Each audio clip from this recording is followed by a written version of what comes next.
Hello guys, नमस्कार मेरे प्यारे दोस्त। आज जो बताने वाले हैं विज्ञान और मापन के याद क्लास 9th का चैप्टर 1 फिजिक्स का।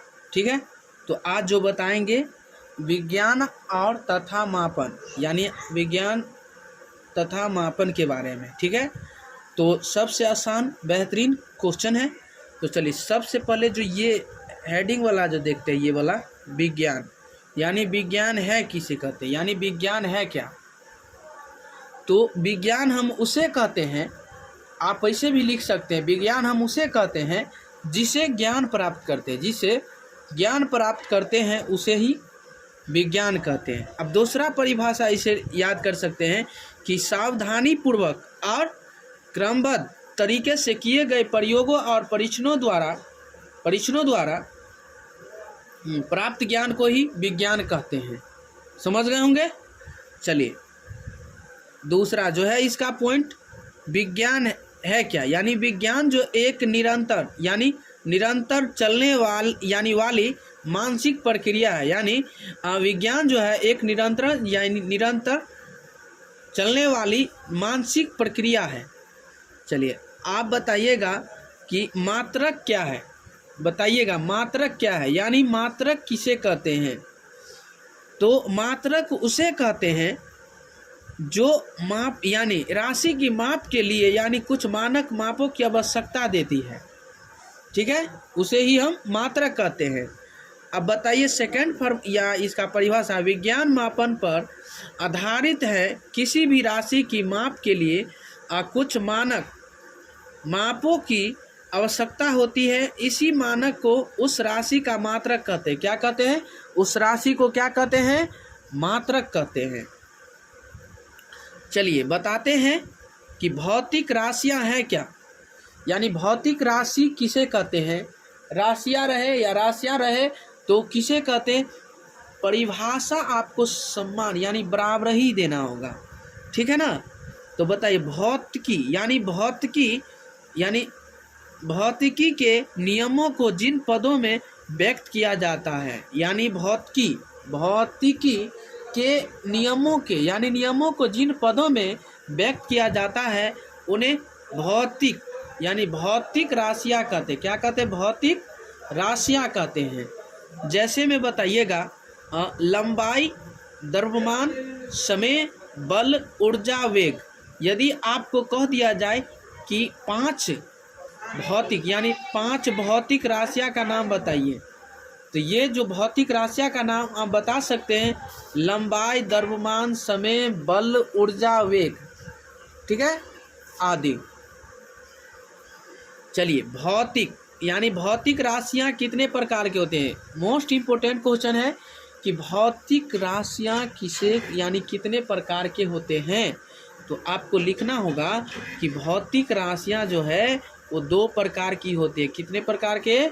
2 प्रकार की होती है। भौतिक राशियां कितने प्रकार के? 2 प्रकार की होती हैं।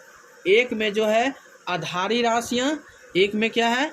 आधारी राशियां, और 2 में है व्युत्पन्न राशियां।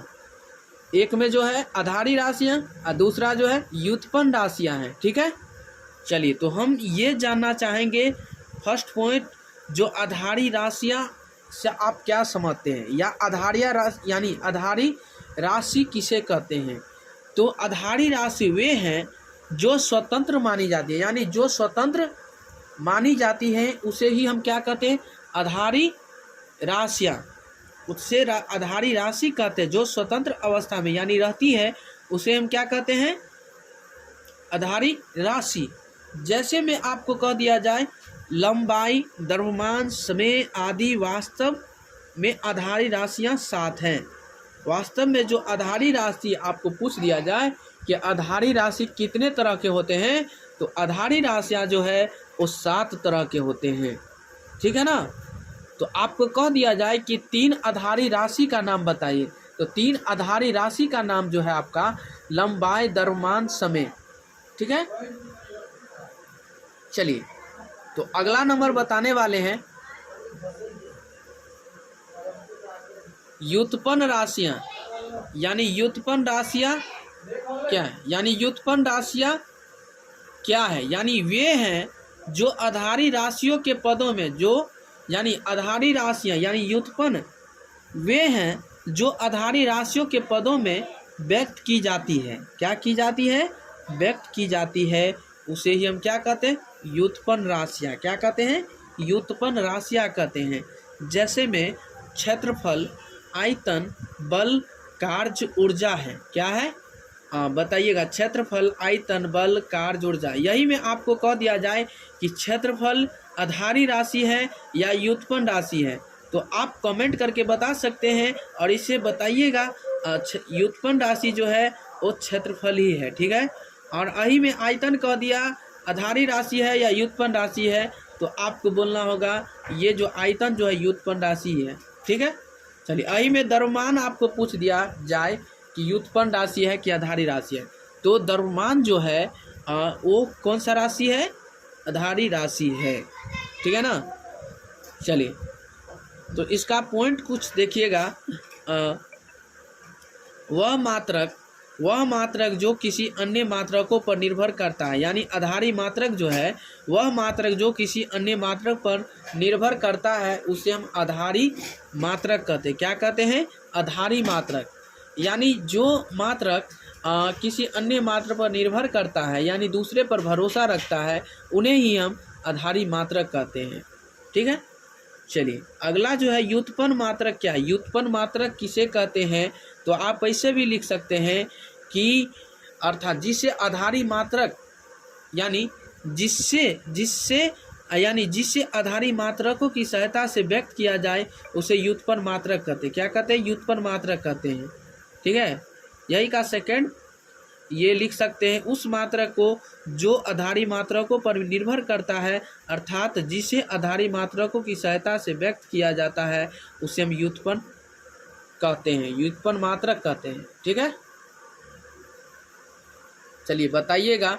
सभी प्रकार की राशियों के लिए मात्रकों आधारी तथा व्युत्पन्न दोनों के पूरे समूह को मात्रकों की पद्धति कहते हैं।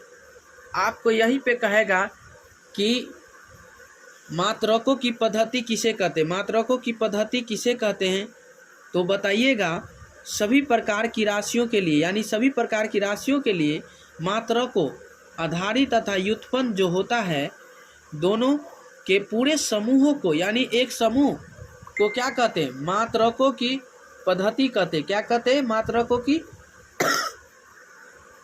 तो अगला पॉइंट देखेंगे कि पूरे विश्व में आधारी मात्रकों की कई पद्धतियां प्रचलित थी और उनमें कुछ प्रमुख है जो यानी फुट, पाउंड, सेकंड पद्धति, सेंटीमीटर ग्राम सेकंड पद्धति, मीटर किलोग्राम सेकंड पद्धति, मात्रकों की अंतर्राष्ट्रीय पद्धति। संक्षेप में जो है एसआई मात्रक यानी एसआई यूनिट के नाम से जाना जाता है।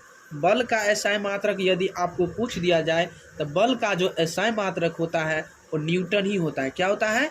यानी बल का एसआई मात्रक आपको पूछ दिया जाए तो क्या होगा? न्यूटन होगा। क्या होगा? न्यूटन।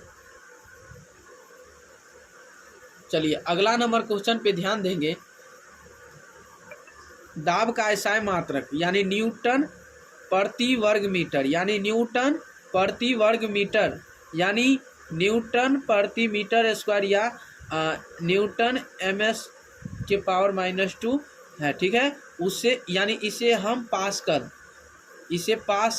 संकेत कह सकते हैं। इसे पास्कल संकेत कह सकते हैं। क्या कह सकते हैं? इसे पास्कल संकेत कह सकते हैं।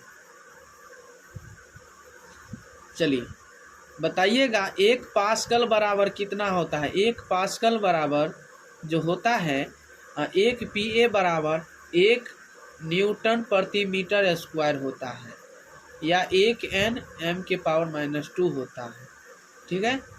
चलिए, मापकों के अंतर्राष्ट्रीय पद्धति में ताप या तापमान के मापन के लिए केल्विन मापक्रम का यानी व्यवहार किया जाता है, ठीक है।